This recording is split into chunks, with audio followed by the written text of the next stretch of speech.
There is a stretch of road along Lake St. Clair in Michigan where ghosts still walk.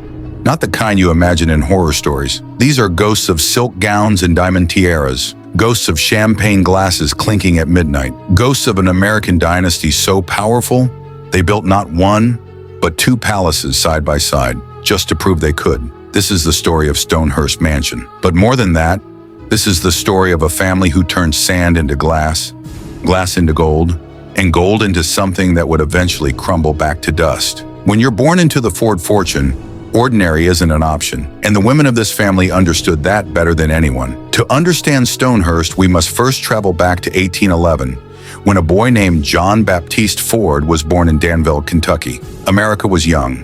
Opportunity was everywhere. And John Ford had something that money couldn't buy: an unshakable belief that he could reshape the world. By the time he was 20, Ford had already started his first business. By 30, he was experimenting with manufacturing processes that would change American industry forever. But his true genius emerged in the 1880s when he turned his attention to something utterly ordinary: glass. At that time, most high-quality plate glass was imported from Europe. American manufacturers couldn't match the clarity, the precision, the sheer perfection of Belgian and French glass. Windows in wealthy American homes came from across the Atlantic, shipped at enormous cost. John Baptiste Ford looked at this situation and saw not an obstacle, but an empire waiting to be built.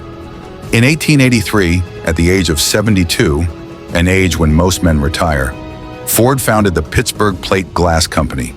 Within years, it would become the largest plate glass manufacturer in the world. The company revolutionized American architecture. Suddenly, skyscrapers could have gleaming windows. Department stores could display their wares behind crystal-clear glass. The American skyline transformed, and Ford's fortune grew with every pane installed. By the time of his death in 1903, Captain John Baptiste Ford had accumulated wealth that would sustain his descendants for generations. His children and grandchildren inherited not just money, but a legacy of ambition, innovation, and an understanding that the Ford name meant something in American society. Among his grandchildren were two remarkable women, Stella and Nell Ford.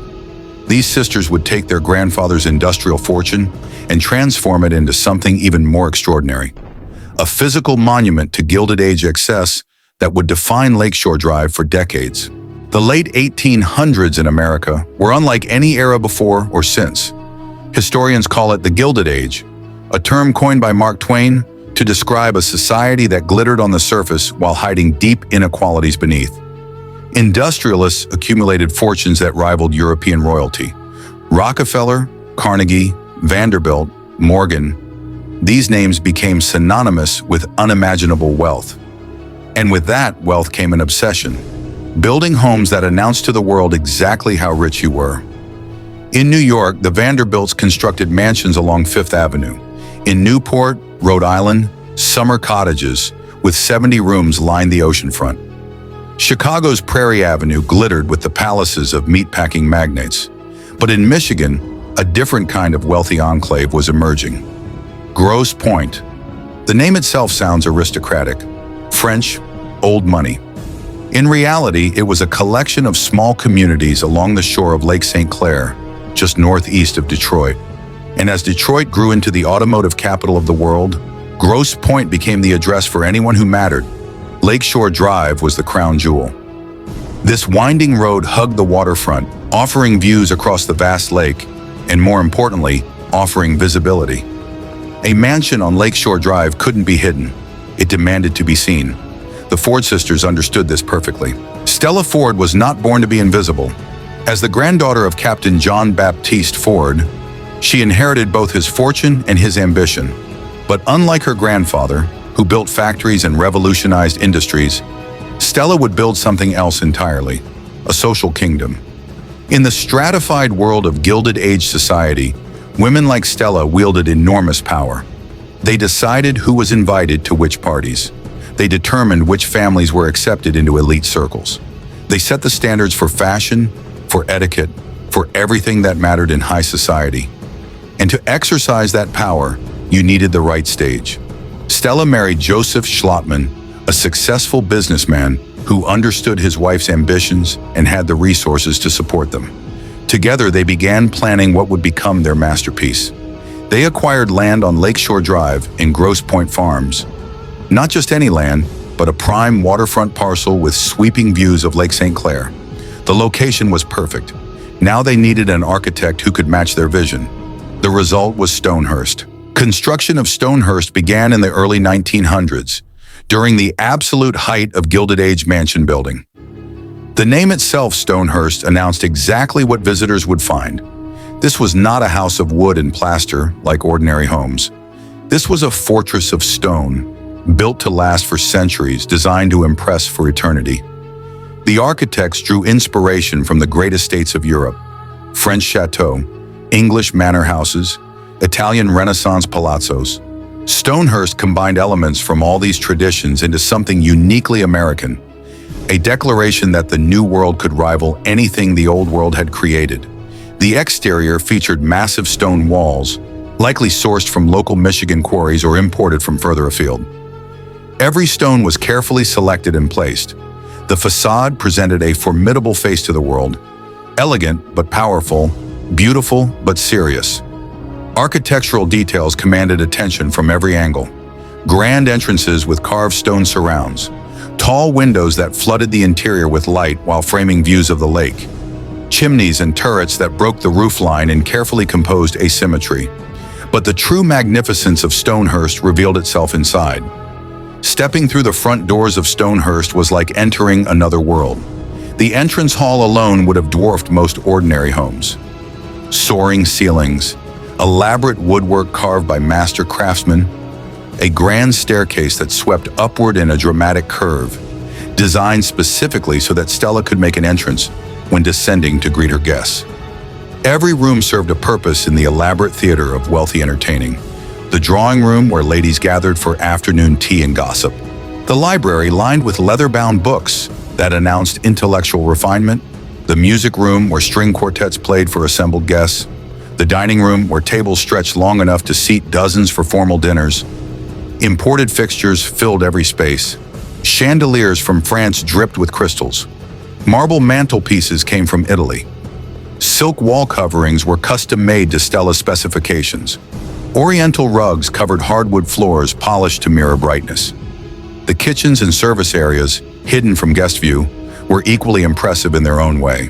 Designed to support an army of servants who kept Stonehurst running smoothly. Staff quarters housed the small village of workers required to maintain such an estate. Butlers, maids, cooks, gardeners, chauffeurs. Each had their place in the hierarchy that made wealthy life possible. And then there were the Stonehurst's lakefront setting was essential to its identity. Formal gardens extended from the mansion toward the water, carefully designed in the geometric patterns popular during the era. Manicured lawns, flower beds that changed with the seasons, fountains and statuary placed at focal points throughout. The property included its own waterfront access, a private beach and dock where the Schlottmans could launch boats for pleasure cruises on Lake St. Clair. In summer, the lake glittered like liquid silver. In winter, it froze solid, a vast white expanse stretching toward Canada. Trees were carefully selected and positioned, some for shade, some for privacy, some purely for aesthetic effect. The landscaping created a world apart, a private paradise where the noise and dirt of industrial Detroit seemed impossibly distant. But Stonehurst's most remarkable feature wasn't the mansion itself or even its grounds. It was the neighbor. Stella Ford Schlottman had a sister named Nell, and Nell had built her own palace right next door. This wasn't coincidence. This was strategy. The Ford sisters, daughters of the Glass Fortune, granddaughters of Captain John Baptiste Ford, understood that power multiplied when concentrated. Nell's mansion rivaled Stonehurst in every way. Different architectural details, perhaps different designers, but the same message. The Ford family had arrived, and they intended to stay. Lakeshore Drive became Ford territory. Two sisters, two mansions, one powerful dynasty. Side by side, these estates dominated the waterfront, visible symbols of what the Pittsburgh plate glass fortune could buy. The sisters weren't competing with each other. They were competing with everyone else, and winning. While other wealthy families built single estates scattered across Grosse Pointe, the Ford sisters created a compound. Their combined waterfront presence sent an unmistakable message to Detroit society. The parties at Stonehurst and its neighboring Ford estate became legendary. This was an era when American millionaires desperately sought European validation. Hosting actual royalty was the ultimate social achievement, proof that your money was just as good as old aristocratic bloodlines. And royalty did come. European nobles touring America found themselves invited to Lakeshore Drive. Titled visitors from Britain, France, and beyond dined at tables groaning with the finest food and wine. They slept in guest rooms appointed with every luxury. They departed with generous gifts and, more importantly, stories to tell about American hospitality. While Nell and her husband entertained visiting royalty, Stella and Joseph hosted their own elite gatherings at Stonehurst. Captains of industry, political leaders, cultural figures. Everyone who mattered in early 20th century America found their way to Lakeshore Drive at some point. These weren't merely parties. They were power rituals, carefully choreographed events where alliances were formed, deals were struck, and social positions were cemented. For decades, this continued. Season after season of glittering evenings, generation after generation of Ford family prestige. But nothing glittering lasts forever. The first cracks appeared slowly. The Gilded Age gave way to the Progressive Era. Society began questioning the extreme concentration of wealth. Income taxes, once non-existent, began eating into great fortunes. The servant class that made mansion life possible started finding other opportunities. Then came the First World War, shattering the old European order that American millionaires had tried so hard to imitate. Then the Roaring '20s, a last burst of excess before everything crashed. The Great Depression devastated even wealthy families. Fortunes evaporated, servants were dismissed, vast mansions became impossible to maintain. The families aged, children moved away. The grand estates of Lakeshore Drive required armies of staff and rivers of money to maintain. Without both, they began fading. Stonehurst, like its neighbors, faced an uncertain future. The Schlottmans eventually passed on. The next generation had different interests, different priorities. The 20th century moved faster than any mansion could adapt. One by one, the great estates of Grosse Pointe met their fates. Some were demolished to make way for smaller, more practical homes. Some were subdivided, their grand grounds carved into ordinary lots. Some fell into disrepair, their magnificence decaying behind overgrown hedges. The world that had created these palaces no longer existed. Today, Lakeshore Drive still winds along the waterfront of Grosse Pointe. Some of the great estates survive, converted into clubs, schools, or carefully preserved museums. Others exist only in photographs, old newspaper society pages, and the memories of local historians. Stonehurst's exact fate varies by which historical records you consult. Some Gilded Age mansions were demolished decades ago. Others survived in altered form. The very impermanence of these seemingly eternal structures provides the final irony of the Gilded Age. Men like Captain John Baptiste Ford believed they were building dynasties to last forever. Their grandchildren believed their mansions would stand for centuries. But glass, the very material that created the Ford fortune, is fragile, and so perhaps were all the glittering palaces it built. What remains is the story, a story of ambition that turned sand into glass and glass into empire. A story of two sisters who refused to be ordinary, who built palaces side by side to dominate a waterfront. A story of parties where champagne flowed and royalty mingled with industrialists, and a story of inevitable decline. The universal truth that no fortune, no matter how vast, can hold back time forever. The next time you look through a window, any window, consider this. The clear glass that lets you see the world might trace its origins back to Captain John Baptiste Ford in the Pittsburgh Plate Glass Company. The fortune generated by that ordinary transparent material built extraordinary things, including Stonehurst, a mansion that rose from ambition, glittered for a generation, and eventually returned to memory. Like all the grandest palaces of the Gilded Age, it was never really about the building. It was about the statement, the declaration that one family, one moment in history, one impossible dream could become reality. for a while at least. If you found this journey through history valuable, subscribe to join us for more explorations of America's forgotten mansions, lost dynasties, and the extraordinary stories hiding behind ordinary materials like glass.